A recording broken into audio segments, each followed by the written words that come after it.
నమస్తే, welcome to question hour. అవినీతి అధికారులు మారరా? ఎన్ని దాడులు జరిగినా మాకేంటి అనుకుంటున్నారా? వందల కోట్లు పోగేసుకుంటున్నారా? కొంతమంది వచ్చి రాగానే దోచేసుకుంటున్నారా? అక్కడ ఇక్కడ అని కాదు, తెలుగు రాష్ట్రాల్లో ఇంతేనా? ఎందుకు ఈ అక్రమాలకు, మానవ తిమింగిలాలకు చెక్ పడేటప్పుడు అన్నదే ఇప్పుడు తెలుగు రాష్ట్రాల్లో హాట్ టాపిక్ గా మారింది. తెలంగాణలో హైదరాబాద్ వాటర్ వర్క్స్ లో జీఎం గా పనిచేస్తున్న అనంత లక్ష్మీ కుమార్, ఏపీలో దేవాదాయ శాఖలో అసిస్టెంట్ కమిషనర్ గా పనిచేస్తున్న శాంతి అక్రమాస్తుల కేసులో అరెస్ట్ అయ్యారు. అనంత లక్ష్మీ కుమార్ ఇళ్లతో పాటు బంధువుల ఇళ్లలో జరిపిన సోదాల్లో వందల కోట్ల ఆస్తులు వెలుగు చూస్తూ ఉన్నాయి. కిలోల కొద్దీ బంగారం బయటపడుతోంది. శాంతి కేసులో కూడా 1.5 కోటి వరకు ఆదాయానికి మించిన ఆస్తులను గుర్తించారు.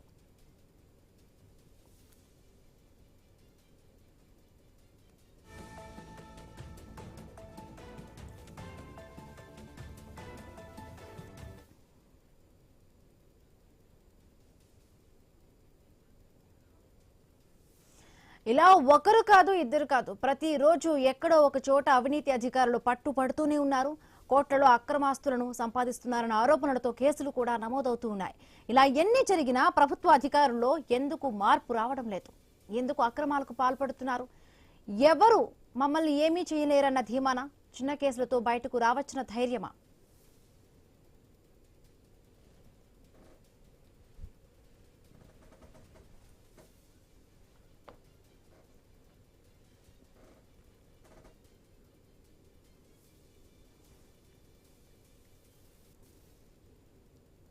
తెలంగాణలో హైదరాబాద్ వాటర్ వర్క్స్ లో పనిచేస్తున్న జీఎం గా పనిచేస్తున్న అనంత లక్ష్మీ కుమార్, ఏపీలో దేవాదాయ శాఖలో అసిస్టెంట్ కమిషనర్ గా పనిచేస్తున్న శాంతి అక్రమాస్తుల కేసులో అరెస్ట్ అయ్యారు. అనంత లక్ష్మీ కుమార్ ఇళ్లతో పాటు బంధువుల ఇళ్లలో కూడా జరిపిన సోదాల్లో కోట్ల రూపాయల వరకు కూడా ఆస్తులను వెలుగు చూశారు. కిలోల కొద్ది బంగారం కూడా బయట పడుతోంది. శాంతి కేసులో కూడా 1.5 కోటి వరకు కూడా ఆదాయానికి మించిన ఆస్తులను గుర్తించారు అధికారులు. ఇలా ఒక్కరు కాదు, ఇద్దరు కాదు, ప్రతిరోజు ఎక్కడో ఒక దగ్గర కూడా మనం చూస్తూనే ఉంటాం. అవినీతి అధికారులు దొరుకుతున్నారు, పెద్ద తిమింగలం చెక్కింది అంటూ చాలా వరకు కూడా మీడియాలో కథనాలు వస్తూ ఉంటాయి. ఇవన్నీ కూడా చూస్తున్నా, బట్ ఇదే విధంగా కూడా ఎక్కడో దగ్గర ఏదో ఒక అధికారి దొరుకుతూనే ఉంటారు.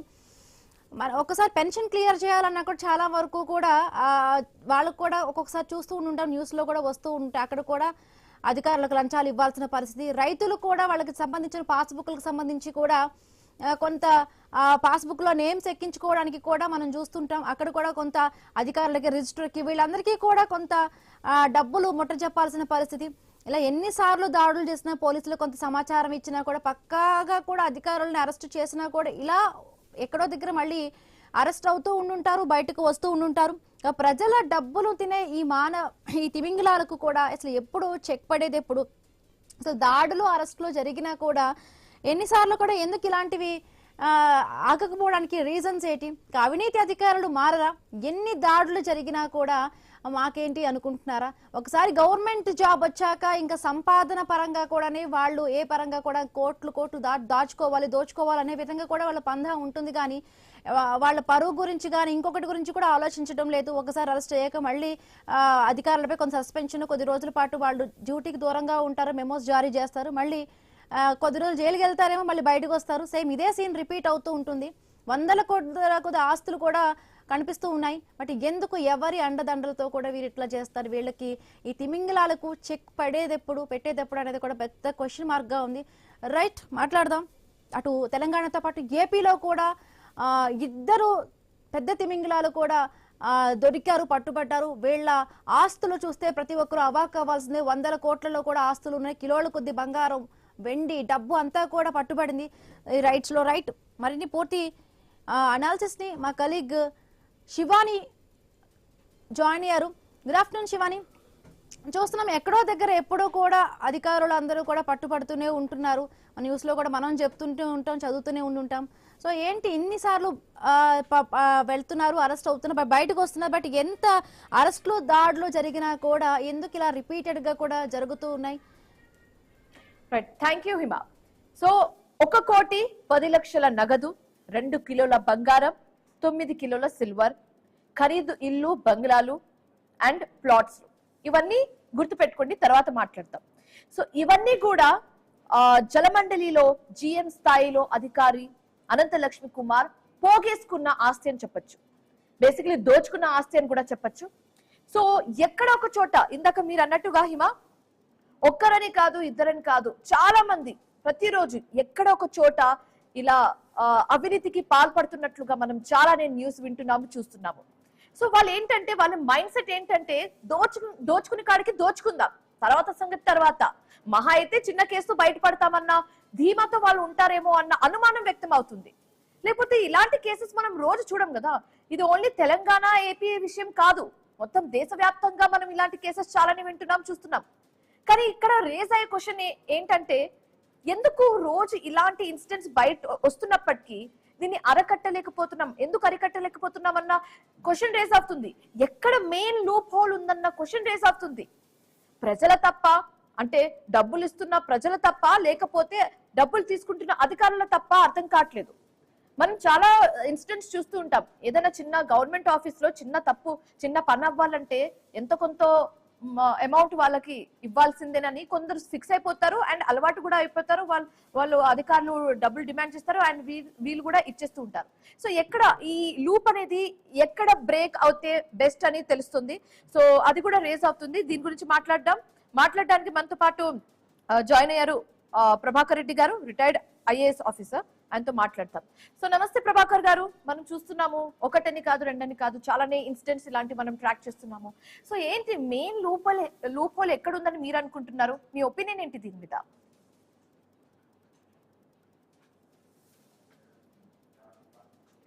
అంటే ప్రజలకు ఏ అవసరాలు లేకపోతే ఏ పనులు ఉన్నప్పుడు వాళ్ళు ప్రజల దగ్గరికి వచ్చినప్పుడు, అధికారుల దగ్గరికి వచ్చినప్పుడు వాళ్ళు సక్రమంగా రొటీన్ గా చేస్తే ఈ సమస్యలు ఏమి ఉండవు. కానీ అక్కడ ఏదో ఒక కారణం పెట్టి దాంతో వంక పెట్టి దాన్ని డిలే చేయడము, లేకపోతే అది కుదరదని చెప్పి ఇప్పుడు ఒకటే ఎగ్జాంపుల్ ఏంటంటే, ప్రభుత్వ అధికారుల దగ్గరికి ప్రతిరోజు ఎవరు రారు. ఏదో ఒకసారి ఒక ఇల్లు కట్టుకున్నప్పుడు ఒక పైప్ లైన్ కావాలన్నప్పుడు ఒకసారి జరుగుతుంది. కానీ వీళ్ళ దగ్గరికి వచ్చే వాళ్ళు ప్రతి ఒక్కరూ ఎంతమందికి నీళ్లు కావాలో అంతమంది వస్తారు. కాబట్టి వీళ్ళకి ఏమవుతుందంటే, వాళ్ళ ఇగ్నోరెన్స్ ని ఎక్స్ప్లాయిట్ చేసి దీనికి కెపాసిటీ లేదు, ఇది ఇప్పుడు సాధ్యం కాదు అన్నప్పుడు లేదు ఏదో ఒక విధంగా చేయండి అనే లెవెల్ తీసుకుపోతారు. అప్పుడే వస్తుంది అనమాట ఈ కరప్షన్ గురించి. సో ఈ ప్రభుత్వ అధికారులు ట్రాన్స్పరెంట్ గా ఉండి వాళ్ళకి ఏమేమి అవకాశాలు ఉన్నాయో అక్కడ ప్రజలకి మనకి ఇచ్చినటువంటి బాధ్యతను నెరవేరుస్తాము అంటేనేమో ఈ డబ్బులు రావడము, డబ్బులు తీసుకోవడము, డబ్బులు ఇవ్వకుండా పోవడం అనే అవసరం ఉండదు. కానీ ప్రజల యొక్క ఇగ్నోరెన్స్ ని, వాళ్ళ అమాయకత్వాన్ని లేకపోతే వాళ్ళకి తెలియనితనాన్ని ప్రభుత్వం దగ్గరికి మీరు వచ్చారు కాబట్టి చేస్తున్నాం అనేది ఒకటి. రెండోది ఏంటంటే, సమాజంలో ఎక్కడ చూసినా కూడా డబ్బు విలువ పెరిగిపోయింది, నీతి గురించి తక్కువ, అనైతికంగా ఏం చేసినా కూడా పర్వాలేదు, ఎండ్స్ జస్టిఫై మీన్స్ అంటారు. అంటే డబ్బులు ఉన్నవాడే గొప్పవాడి కింద లెక్క మాట్లాడతారు ఇప్పుడు సమాజంలో. కాబట్టి వాడు ఎందుకు చేస్తున్నాడు, నేను ఎందుకు చేయకూడదు అనేది ఈ పోలిక వచ్చేస్తుంది. నాకు అర్థమైంది ఏంటంటే, అధికారుల్లో రోల్ మోడల్ లేకుండా పోతున్నారు. పలానా అతను బాగా కష్టపడ్డాడు, అతను చాలా ఆనెస్ట్, అతని దగ్గర బాగా పనులు జరిగినాయి, అతను ఇప్పటికి కూడా ఎక్కడ చూసినా కూడా ఆయన పనిచేసిన చోటల్లా మంచి పేరుంది అనేటువంటి రోల్ మోడల్స్ చాలా తగ్గిపోతున్నారు ఇప్పుడు. ఉదాహరణ మేము ఐఏఎస్ లో కానీ, మామూలుగా స్టేట్ సర్వీస్ లో కానీ ఎవరినైనా గురించి మాట్లాడేటప్పుడు, అయితే కొత్తగా ఉద్యోగంలో చేరేవాళ్ళు, మధ్యలో ఉద్యోగం చేసేవాళ్ళు ఎవరిని గురించి అయినా ఆదర్శంగా తీసుకునేవాళ్ళు. ఇప్పుడు ఆ ఆదర్శంగా తీసుకునే అవకాశాలే లేకుండా పోయాయి. అందరూ అలాగే ఉన్నారు కాబట్టి నేనెందుకు అలా ఉండకూడదు అనే లెవెల్కి వెళ్ళిపోయారు. ప్రభాకర్ రెడ్డి గారు, ఇప్పుడు మీరు సర్వీస్ లో ఉన్నప్పుడు మీరు అలాంటి రోల్ మోడల్ ని ఎంత వరకు చూడడం జరిగింది? ఇప్పుడు ఎంత మంది ఉందని మీరు అనుకుంటున్నారు? ఆ స్టాటిస్టిక్స్ ఏ విధంగా చేంజ్ అయిందని మీరు అనుకుంటున్నారు? దానికి ఇంకొక కారణం ఉందమ్మా. నేను సర్వీస్ లో ఉన్నప్పుడు, లేకపోతే అంతకు ముందు కూడా సమాజంలో ఏమైందంటే, ఈ రాజకీయంగానో ఓట్ల గురించి వచ్చినప్పుడు ఎక్కువ ఖర్చు పెట్టేవాళ్ళు కాదు. ఎప్పుడైతే అది ఎమ్మెల్యే కానీ, ఎంపీ కానీ, సర్పంచ్ కానీ ఎవరైనా సరే విపరీతంగా ఖర్చు పెట్టడం మొదలు పెట్టారు ఎలక్షన్ లో. ఎప్పుడైతే వాళ్ళు ఆ విధంగా డబ్బులు ఖర్చు పెట్టడం మొదలు పెట్టారో ఓటర్ల కోసం అని చెప్పి, వాళ్ళు తర్వాత గెలిచిన తర్వాత ఆ డబ్బులు మళ్ళీ రికవరీ చేసుకుంటానికి ప్రయత్నం చేస్తారు. ఆ రికవరీ ఎక్కడి నుంచి చేస్తారు? ఏ అధికారుల దగ్గర ట్రాన్స్ఫర్లకు, లేకపోతే వాళ్ళకి ఏదైనా వాళ్ళకి అవసరాలకు ఉన్నప్పుడు దాన్ని మేము చేసి పెడతాం, మీ పని గవర్నమెంట్ లో మేము మంత్రితో మాట్లాడతామని చెప్పినప్పుడు వీళ్ళకి ఏమవుతుంది, ఓకే ఆ పని చేయాలంటే ఈ రాజకీయ నాయకుడికి ఏమైనా ఇవ్వాలి. రాజకీయ నాయకుడికి ఏమైనా ఇవ్వాలంటే మనకి మన జీతంలో నుంచి ఇవ్వలేరు కదా. కాబట్టి ఇలాంటి కరప్ట్ ప్రాక్టీస్ మొదలుపెట్టి ఆ డబ్బులు కూల్ చేసుకొని మనకు నచ్చిన చోట పోస్టింగ్ తెచ్చుకోవచ్చు. మనకి ఏదైనా ప్రాబ్లం ఉంటే వాళ్ళు సాల్వ్ చేస్తారు, దానికి డబ్బులు ఇవ్వాలి. ఇలాగా మన చైన్ రియాక్షన్ లాగా ఎలక్షన్లకు డబ్బులు ఖర్చు పెట్టడం, ఆ డబ్బులు మళ్ళీ కలెక్ట్ చేసుకోవడం, దాన్ని ఎవరంటే ప్రభుత్వ అధికారులు ఏంటంటే మేము డబ్బులు ఇచ్చి చేసుకోవాలి కాబట్టి ట్రాన్స్ఫర్ లో పోస్టింగ్ లో మాకు డబ్బులు ఇచ్చేదానికి మా దగ్గర స్తోమత కావాలి అంటే మేము లంచం తీసుకోవాలి. ఇలాగా ఏ ఒక్కరిని వేలు పెట్టి చూపించలేకుండా పోయే పరిస్థితి వచ్చింది సమాజంలో. కాబట్టి సమాజానికి అదే హోల్ ఇలాంటివి జరిగేదానికి కారణం అంటాను నేను. ఓకే, సో రైట్, మాట్లాడదాం. ఇదే అంశానికి సంబంధించి మాట్లాడదాం, కంటిన్యూ చేద్దాం. కానీ దానికంటే ముందు క్వశ్చన్ అవర్లో షార్ట్ బ్రేక్ తీసుకుందాం. చూస్తూనే ఉండండి I news.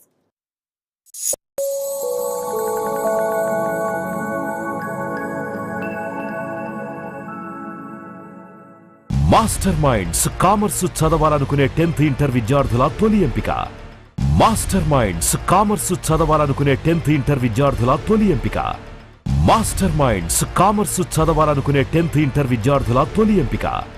Master minds commerce చదవాలనుకునే 10th ఇంటర్ విద్యార్థుల తొలి ఎంపిక. మాస్టర్ మైండ్స్ కామర్స్ చదవాలనుకునే 10th ఇంటర్ విద్యార్థుల తొలి ఎంపిక.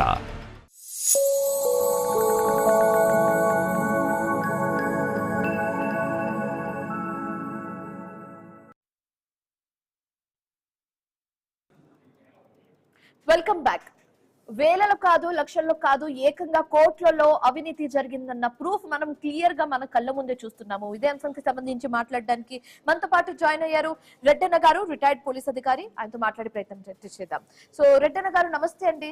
మనం చూస్తున్నాం ఇప్పుడు situation, it's not only about AP and Telangana, it's about the whole nation. చాలా చోట్ల కూడా ఇలాంటి అవినీతి తిమంగళాలు బయటపడుతున్నారు.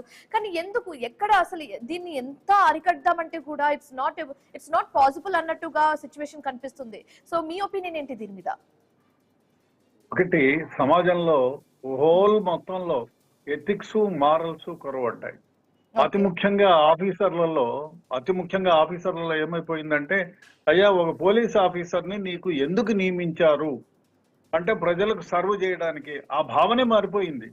అంటే నా దగ్గరకు వచ్చినోడికి నా ఇష్టంగా నేను ఏమైనా చేస్తానయ్యా, ఒక కష్టపడి ఇబ్బంది పడి ఒక మనిషి వచ్చినాడు అంటే వాడు కష్టం ఏదో తెలుసుకొని ఆ కష్టాన్ని నివారించడానికి ఈ పోలీసులు కానివ్వండి, రెవెన్యూ డిపార్ట్మెంట్ కానీ, ఇతర మున్సిపల్ డిపార్ట్మెంట్ కానీ వాళ్లను జీతం ఇచ్చి ప్రజలకు సర్వ్ చేసేదానికి పెట్టుకున్నారు. అది ఏమైపోయింది, వాడి దగ్గరకు వస్తే వాడు చెప్పిందే రాజ్యం అయిపోయింది. అదే విధంగా ఇందాక ప్రభాకర్ రెడ్డి గారు చెప్పినట్టు పోస్టింగ్ల కోసం డబ్బులు, అదే విధంగా వాడు ఎన్ని బంగళాలు సంపాదించాడు, నేను ఎన్ని బంగళాలు సంపాదించాలని పోతున్నారు. కానీ అయ్యా నేను ఏ విధంగా నేను ఇక్కడ ఎందుకు నియమించారు నన్ను, ప్రజలకు సర్వ్ చేయడానికి. ఆ సర్వ్ చేసే విధానంలో డబ్బులు తీసుకోవడం తప్పు అనే మాటలు పోయింది. ముందు కాలంలో అయితే అట్లా కాదు. మేము ట్రైనింగ్ లో ఉండగా 40-50 ఏళ్ల క్రితం ఏముండేదంటే, ఫలానా వాడిని అబ్బో ఆయన చూడండి అట్లా ఉద్యోగం చేయాలి, నీతియుతంగా ఉద్యోగం చేస్తే ఏ విధంగా ఉంటుందని మోడల్స్ గురించి ట్రైనింగ్ దగ్గర నుంచి చెప్పేవాళ్ళు. అదే విధంగా నేను ఒక ఎగ్జాంపుల్ చెప్తాను. మా దగ్గర ఓ పోలీస్ ఆఫీసరు, నేను ధర్మవరం డివిజన్ లో పనిచేసేటప్పుడు ఒక ఆయన ఉండేవాడు, జార్జ్ గారు అని.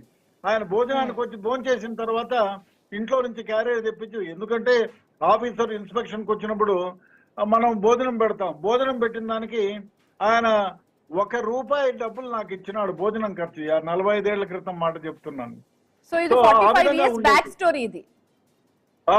సో ఆ విధంగా అంటే భోజనం చేస్తే కూడా నేను సార్ వద్దని చెప్తే, ఎందుకయ్యా నువ్వు లంచాలు తీసుకోవాలని వచ్చినావా ఏంది, అది కాదు కదా, నేను నీ దగ్గర భోజనం చేసినాను, దాని విలువ ₹1 నీకు ఇస్తున్నానని భావన ఉండేది. అంటే అంత ఇదిగా ఉద్యోగం చేసేవాళ్ళు. ఎవరైనా మన దగ్గరకు వస్తే వాళ్ళకి సేవ చేయాలా, మనం అందుకే నియమించబడ్డాము, మనకి జీతము అందుకే ఇస్తుంది గవర్నమెంట్ అనే భావన ప్రతి ఒక్కళ్ళలోనూ ఉండేది. అది పోను మనము చెప్పిందే వేదం, మనం ఏమైనా చేయొచ్చు అనే దాటికి పోయినాడు. ఇప్పుడు ఆ వాటర్ ట్యాంక్ లక్ష్మీకాంత్ ఎవరో ఉన్నారు, ఆయన ఇక్కడే రెడ్ హిల్స్ లో ఉంటారు. చాలా మంది విన్నాను, డబ్బులు ఇస్తే గానీ చేయరు. ఎందుకంటే అత్యవసరం. వాటర్ అనేది చాలా అవసరం.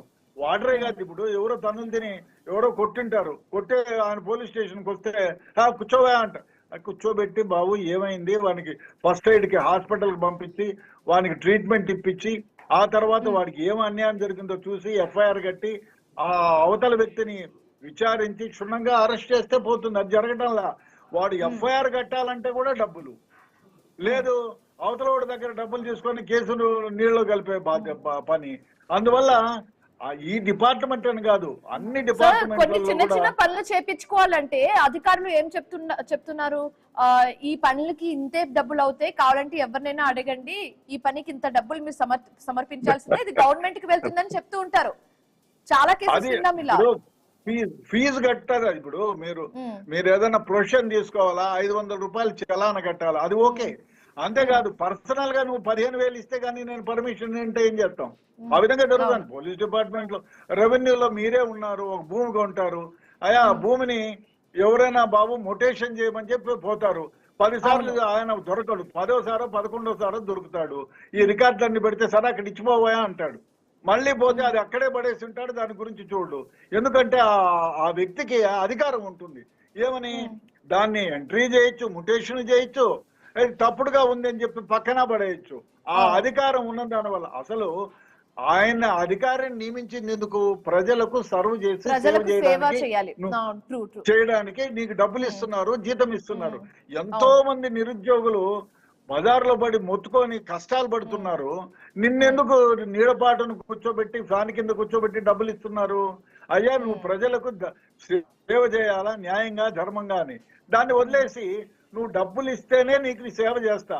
ఇప్పుడు ఎవరో కత్తి తీసుకొని పొడిచొచ్చుంటాడు, వాడు బ్లడ్ కారిపోతా ఉంటే వాడిని ఇమీడియట్ గా ఫస్ట్ ఎయిడ్ చేసి హాస్పిటల్కి పంపించి వాడికి జరిగిన అన్యాయం ఏమిటి, ఎవరు పొడిచినాడు ఏమిటి, వాడిని అరెస్ట్ చేసి జైలుకు పంపించి ఛార్జ్ షీట్ వేయాల్సినటువంటి బాధ్యత పోలీసులది. అదేవిధంగా వాటర్ ట్యాంక్ ఇక్కడ ఒక అధికారి మాత్రమే కాదు, మీడియేటర్స్ మధ్యలో ఎవరైతే ఉంటారు, ఇందాక మీరు అన్నారు చూడండి, 10th టైమో 11th టైమో మనకు అది అపాయింట్మెంట్ అనేది దొరుకుతుంది. బట్ మీన్ వైల్ ఈ 10 టైమ్స్ మనం వెళ్ళేటప్పుడు మధ్యలో మీడియేటర్ ఎవరైతే ఉంటారో వాళ్ళు కూడా తీసుకుంటూ ఉంటారు సార్. వాడి ఏమైపోయిందంటే వీడు తిరిగి తిరిగి అలసిపోతాడు. ఎన్నిసార్లు తిరుగుతారండి? నేనే ఉన్నాను, వాటర్ ట్యాంకర్ కోసం 5 సార్లు తిరుగుతాను. 5 సార్లు తిరిగితే ఎంత అయింది? 100 రూపాయలు పెట్టుకున్న 500 పోయింది. ఈ ఏదో 500 ముందే ఆ మీడియేటర్కి ఇస్తే వాడు 100 తీసుకొని ఆయనకు 400 ఇచ్చి నాకు వాటర్ ట్యాంక్ మొదటిసారే వస్తుంది కదా. ప్రజల్లో ఈ ఆలోచన ఉంది, తప్పు. ప్రజలలో ఆలోచన కూడా తప్పు. నేను ఇవ్వను, ఎందుకు ఇవ్వరు అని నేను ఇవ్వనండి డబ్బులు, వాడు ఎందుకు ఇవ్వడనే ఇది కూడా లేదు. నాకేదో ఒక రకంగా వాటర్ ట్యాంకర్ కావాలి, నాకేదో ఒక రకంగా మొటేషన్ కావాలి. సో అందువల్ల పోయి ఎంఆర్ఓ ఆఫీస్ 10 సార్లు తిరిగితే ఆ పాయింట్ ఆయనకు 1,00,000 పనులు ఉంటాయి. వస్తాడు పోతాడు, ఇవ్వడు. మీరేం చేస్తారు? ఈ బాధ అంతా ఎందుకురా బాబు, పోతే పోయిందిలే చాలా అనుకునే జనాలు కూడా ఉన్నారు sir. Okay, so Prabhakar sir ఇప్పుడు ఏంటంటే సిస్టమ్ లో ఎలా జనాలు కూడా ఎలా ఇన్వాల్వ్ అయిపోయారంటే, ఇందాక సార్ అన్నట్టుగా, రెడ్డన్న సార్ అన్నట్టుగా పని అయిపోతే చాలు అనుకుని ఎంతో కొంత మొత్తం ఇచ్చేస్తుంటారు. అండ్ పని అయిపోయాక సంతోషంతో గిఫ్ట్ రూపంలో కూడా ఇస్తుంటారు. మేబీ ఇవన్నీ సర్కమ్స్టెన్స్ కూడా ఆ అధికారులను ఆశ పెట్టే విధంగా మారుతుందేమో అన్న ఆలోచన కూడా వస్తుంది. అంటే గిఫ్ట్ అనేది ఇప్పుడు ఒక పెన్ను 10 రూపాయలు ఇచ్చి పెన్ను కొనడం వేరు, 15,000 10,000 20,000 క్యాష్ ఇవ్వడం వేరు. ఇప్పుడు మనం ఇంతకు ముందు చెప్పాను కదా, మన జీవితంలో ఒకసారి ఇల్లు కట్టుకుంటాము, ఒకసారి నీళ్ళ పైప్ లైన్ తీసుకుంటాము, ఒకసారి ఎంబిటేషన్కి పోతాము, ఒకసారి ఏదైనా జరిగిన పోలీస్ స్టేషన్ పోతాం. ఇక్కడ ఏం జరుగుతుందంటే, ఒక మనిషికి ఉండే ఇంటరాక్షన్ ఎక్కువైనప్పుడు, అంటే నేను పోయి తహసీల్దార్ని మాట్లాడాలి, నేను పోయి జనరల్ మేనేజర్ మెట్రో వాటర్ బోర్డులో మాట్లాడాలి, లేకపోతే నేను పోయి ఎస్ఐతో మాట్లాడాలి. అలాంటి ఇంటరాక్షన్ వచ్చినప్పుడు అప్పుడు వాళ్ళ అధికారాన్ని వాళ్ళు చూపిస్తారు. మేము ఇది కాదండి, మేము చాలా బిజీగా ఉన్నామండి, మీరు రేపు రండి అంటే. ఇక్కడ ఈయనేమో తొందరలో ఉంటాడు, లేకపోతే ఏదైనా అపాయ స్థితిలో ఉంటాడు. కానీ వాళ్ళేమో వాళ్ళ తొందర ఏం చూపిస్తారు, మేము చూస్తామండి, ఆలోచిస్తామండి, మాకు వేరే పనులు లేవా. ఇట్లా ఆ మనిషికి ఉండే ఇంటరాక్షన్ తగ్గినప్పుడు బహుశా ఈ కరప్షన్ తగ్గుతుంది నా అనుమానం. అంటే అధికారుల ప్రమేయం లేకుండా ఏ కంప్యూటర్ ద్వారానో లేకపోతే వేరే సమ్ సాఫ్ట్వేర్ ద్వారానో వాళ్ళకి వర్క్ జరిగేదానికి ఏర్పాటు జరిగితే ఆ రోజు అప్పుడు అంటే అధికారులకి కామన్ మ్యాన్ కి ఇంటరాక్షన్ పర్సనల్ గా లేకుండా ఉన్న రోజున ఈ కరప్షన్ తగ్గుతుంది. కానీ ఎప్పుడైతే వీళ్ళు అక్కడికి పోయి వాళ్ళతో ఆయన ఉన్నాడా లేదా, ఉన్న తర్వాత మాట్లాడేదా, లోపలికి వెళ్ళి ఇప్పుడు రాణిస్తాడు, లేకపోతే నేను ఎస్ఐఎఫ్ పోలీస్ అయితే నాకు వేరే అర్జెంట్ పనులు వచ్చినాయి, లేకపోతే మా పై ఆఫీసర్ పిలిచాడు, లేకపోతే మాకు మీటింగ్ ఉంది, ఇలాగ ఏదో ఒకటి అవాయిడ్ చేస్తే ఆ వచ్చిన అతను ఏం చేస్తారంటే బాబు ఏదో చేసి పెట్టు, నేను మళ్ళా రాలేను, నాకు ఇది చేస్తే నీకు అని, లేకపోతే ఆ పక్కన వాడు సజెస్ట్ చేస్తారు, ఆ సార్కి ఏదో 10 రూపాయలు ఇచ్చిపోయా నీ పని అయిపోద్ది అని. సో ఈ విధంగా ఇలాంటి వాతావరణం ఉన్నంత వరకు ఈ కరప్షన్ అనేది తగ్గుతుంది నేను అనుకోను. ఓకే, సో రెడ్డినా సార్, ఇప్పుడు ఏంటంటే 100 కోట్లు అనేది చిన్న విషయం కాదు సార్. 100 కోట్లు గోల్డ్, సిల్వర్, ప్లాట్స్ ఇలా చాలా చూస్తున్నాం. It's not a small thing sir. కానీ వీళ్ళు ఏంటంటే ఈ అధికారుల మైండ్ సెట్ ఏంటంటే దోచుకున్న కాడికి దోచుకుందాం, తర్వాత చిన్న చిన్న కేసుతో బయటపడొచ్చు అన్న మైండ్ సెట్ తో వీళ్ళు నిజంగానే ఉన్నారని మీకు అనిపిస్తుందా? కాదండి, నన్ను ఎవరు పట్టుకోరు, నాకేమీ కాదు అనే ధీమాలో ఉంటారు. ఎవరైనా ఒక అధికారి అన్ని కోట్ల రూపాయలు ఇంట్లో పెట్టుకుంటారా? ఆ ధీమా లేకపోతే ఎవరైనా ఏసీబీ వాళ్ళు వచ్చి పట్టుకోవచ్చు, ఇంకోళ్ళు వచ్చి పట్టుకోవచ్చు, యాంటీ కరప్షన్ బ్యూరో వాళ్ళు ఏ సమయానైనా నేను ఇంత కరప్షన్ చేస్తున్నాను ఎక్కడైనా బయటకు వస్తే మన ఇంటికి రైట్ అయితే వేరే స్టాండ్ అనేది లేదు. నన్ను ఎవరు ముట్టుకోలేరు, నన్ను ఎవరు పీకలేరు. లేకపోతే 2 కిలోలు 3 కిలోలు బంగారాలు ఏంటి, బంగారం ఏదో వాళ్ళ తాతల ముత్తాతల కాలం నుంచి ఇచ్చినారే అనుకుందాం. ఈ క్యాష్ ఎక్కడి నుంచి వస్తుంది? క్యాష్ ఉంటే బ్యాంకులో ఉండి, ఇప్పుడు 10 ఏళ్ల క్రితం 8 ఏళ్ల క్రితం మోడీ నోట్ల రద్దు అయినప్పుడు అందరూ క్యూలో నిలబడి ఇంట్లో ఉండే 25 పప్పు డబ్బాలో ఉండే డబ్బులు కూడా ఎత్తుపోయి బ్యాంకులో వేసాం. అప్పుడు ఈ 10 ఏళ్లలో నువ్వు ఈ 10 ఏళ్లలోనే ఇంత క్యాష్ నువ్వు ఇంట్లో ఉందంటే నీ కరప్షన్ రేట్ ఎంత ఏ మోస్తరులో నువ్వు కరప్షన్ చేసి ఉండాలా?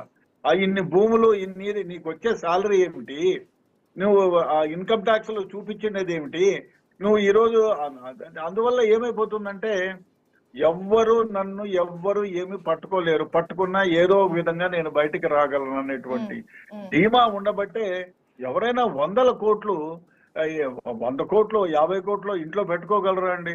జీతం ఒకవేళ ఆయనకి జీతం వస్తే 1,00,000 రూపాయలు, ఈ కాలంలో 1,00,000 రూపాయల్లో మహా మిగిలితే 20,000 మిగిలితే చాలా గొప్ప. మరీ పిసినారుగా ఖర్చు పెట్టుకుంటే 30,000, సంవత్సరానికి 3.5 లక్ష, సంవత్సరానికి 4 లక్షలు ఆయన మిగలబెట్టుకోగలరు. ఎదవా అంటే 5 లక్షలు, 5 లక్షల రూపాయలు 20 సంవత్సరాలు మిగులు పెడితే 1 కోటి రూపాయలు అవుతుంది. నీకు 100 కోట్లు ఎక్కడి నుంచి రావాలి? మళ్ళీ 100 జన్మలు ఎత్తాలి, ఈయన ఎత్తితే గానీ 100 కోట్లు రావు. ఈ విధంగా ఆయన 100 కోట్లు సంపాదించాలంటే ఎన్ని జన్మలు ఎత్తాలా? 100 కోట్ల ప్రాపర్టీ అంటే ఆయన కరప్షన్ ఏ లెవెల్లో ఉందో చూడాలి. చూడు, అనధికారికంగా మనం లెక్కలేసుకుంటే 100 కోట్లు అంటారా? ఇంకా ఎక్కడెక్కడ ఎవరికి ఎంత ఇచ్చారో అనేది కూడా మనం క్యాల్కులేట్ చేయలేదు. ఇంకా అదే విధంగా వీళ్ళకి ఒక భయం లేదు, నన్నేమీ ఎవ్వరు ఏమీ చేయలేరు, ఒకవేళ పట్టుకున్నా నాకేమీ కాదు, నేను నిన్నాళ్ళు ఉద్యోగం చేసుకున్నాను, నేను సేఫ్ అనే ఉద్దేశంలో ఉంటారు. అయ్యా, నేను సేవ చేసేదానికి భగవంతుడు ఏమీ లేని సమయంలో నాకు ఈ ఉద్యోగం వచ్చింది, ప్రజలకు సేవ చేయాలా, ఈ భావన ఒక 50 ఏళ్లలో తరిగిపోయి జీరోకి వచ్చేసింది అన్ని డిపార్ట్మెంట్లోనూ. ముందు కాలంలో అట్లా కాదు. ముందు కాలంలో ఎట్లుండేదంటే కొంచెం ఎథిక్స్, మ్యారల్స్, అరే ఆయన పులి పెద్దోడు, ఆయన చెప్తే ఏదో అన్యాయాన్ని ఎట్టి పరిస్థితుల్లో ఉపేక్షించడు, న్యాయాన్ని చేస్తాడు, ఆయన దగ్గరికి పోతే న్యాయమే జరుగుతుందనే భావన ఉండేది. ఇప్పుడు అట్లా కాదు. ఆయన దగ్గరికి పోయి మనం అన్యాయాన్ని న్యాయం చేయాలంటే దానికి ఒక రేటు. ఇప్పుడు ఆర్టీఓ ఆఫీసులో చూడండి, ఈ బయట బ్రోకర్లు ఉంటారు, మీరు ఎవరు నిలబడాలి, 4 రోజులు నిలబడాలి. ఎందుకు గోల? బ్రోకర్ గారికి చెప్తే రాండి సార్ 3:30కి రండి, ఎంతో కొంత డబ్బులు ఇస్తే ఫ్యాన్ కింద కూర్చోపెట్టి వాటర్ బాటిల్ ఇచ్చి మరి సేవలు చేస్తుంటారు సార్. అదే ఆ విధంగా అయిపోయింది. ఇప్పుడు పోలీస్ స్టేషన్ లో కూడా పోతే ఎవరో ఉంటారు, హోంగార్డు లేకపోతే ఇంకోటి పెడతారు, వాడికి అన్ని డబ్బులు ఇస్తే మా సారు నీకు ఎందుకు లేవా, నువ్వు రాపు 3:30కి రా మాట్లాడిస్తాను అంటాడు. ఆ విధంగా అన్ని డిపార్ట్మెంట్లో, ఈ డిపార్ట్మెంట్లను కాదు, ఇందుగలడు అందులేడని సందేహం వలదు, అన్ని డిపార్ట్మెంట్లో కూడా అయ్యా మనల్ని ప్రభుత్వాలు జీతం ఇచ్చి హాయిగా ఫ్యాన్ కింద కూర్చోబెట్టి ప్రజలకు సేవ చేయమని మనకి ఉద్యోగం ఇస్తే వాళ్ళని షేవ్ చేయడానికి మొదలు పెట్టాం. అదే ధనార్జిత ప్రథమ కర్తవ్యంగా జరిగిపోతా ఉంది అందరూ కూడా. ఓకే అదే విధంగా ప్రొబిషనర్స్ అంటే వాడు ప్రొబిషనరీ 2 ఏళ్లలో కానీ ఓకే సార్. వాడు పరమైన ఉద్యోగం కాదు. అట్లాంటిది వాడు ప్రొబిషనర్ గా ఉండేవాడే మొదలు పెట్టినాడంటే ఈ అవినీతి ఏ విధంగా పెచ్చురిగిపోతా ఉందో మనం ఆలోచించాలి. గమనించాలి. సమాజంలో కూడా ఓకే సార్. క్వశ్చన్ చేసేవాళ్ళు లేరండి. అరే మీరు ఎందుకు ఇస్తున్నారు, అదే మేము మెయిన్ ఇవ్వము, తప్పైపోయింది మీరు ఎందుకు చేయరు అని. ఎస్ క్వశ్చన్ చేసే వాళ్ళు రావాలి. ఓకే సో చూడాలి ఏం జరుగుతుందో. Thank you so much Prabhakar Reddy sir, thank you so much Reddanna sir discussion లో పాల్గొనినందుకు అండ్ మీ ఒపీనియన్స్ ని మాకు తెలియజేసినందుకు. సో ఇది ఇవాళ క్వశ్చన్ అవర్. మరొక క్వశ్చన్ అవర్ తో మళ్ళీ కలుద్దాం. Till then keep watching i news. మీతోనే మీ వెన్.